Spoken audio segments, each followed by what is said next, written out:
అవినీతికి పాల్పడేవారు ఎవరైనా సరే చర్యలు తప్పవనే బహిరంగ సభల్లో హెచ్చరిస్తున్నారు. అయితే ఎమ్మెల్యే హెచ్చరికలకు విరుద్ధంగా ఆమె సొంత పార్టీకి చెందిన కొందరు నాయకుల అనుచరులపై అక్రమ ఇసుక తరలింపు ఆరోపణలు రావడం ఇప్పుడు మండలంలో చర్చనీయాంశంగా మారింది. బుచ్చిరెడ్డిపాలెం మండలంలోని దారుమడుగు ప్రాంతంలో గత కొన్ని రోజులుగా ఇసుకను అక్రమంగా తరలిస్తున్నారనే ఆరోపణలు వినిపిస్తున్నాయి. స్థానికుల ఆరోపణల ప్రకారం జగదీష్ అనుచరులుగా చెప్పబడుతున్న మహేష్, తోట వెంకటేశ్వర్లు, రాజేష్, వివేక్ తదితరులు ఒక గ్రూపుగా ఏర్పడి పెద్ద సంఖ్యలో ట్రాక్టర్ల ద్వారా ఇసుక తరలిస్తున్నట్లు సమాచారం.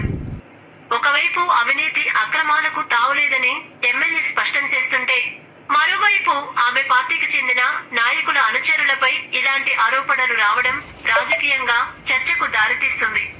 అసలు దారుమడుగులో జరుగుతున్నట్లు చెబుతున్న ఈ ఇసుక తరలింపుపై సంబంధిత అధికారులకు సమాచారం ఉందా? అధికారులు ఇప్పటి వరకు ఎలాంటి చర్యలు తీసుకున్నారు? రాజకీయ నాయకుల అండతోనే ఈ వ్యవహారం జరుగుతోందా, లేక ఎమ్మెల్యే దృష్టికి రాకుండానే కొనసాగుతోందా అనే ప్రశ్నలు స్థానికంగా వినిపిస్తున్నాయి.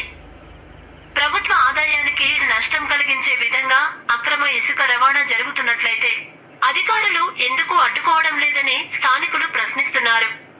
ఈ ఆరోపణలపై రెవెన్యూ, మైనింగ్, పోలీస్ అధికారులు క్షేత్రస్థాయిలో విచారణ జరిపి వాస్తవాలను బయటపెట్టాలని స్థానికులు కోరుతున్నారు. నియోజకవర్గంలో అవినీతి అక్రమాలకు అడ్డుకట్ట వేస్తానని చెబుతున్న ఎమ్మెల్యే వేమిరెడ్డి ప్రశాంత్ రెడ్డి దారుమడుగులో ఇసుక తరలింపుపై వస్తున్న ఆరోపణలపై స్పందించి నిజానిజాలు తేల్చాలని స్థానికులు కోరుతున్నారు.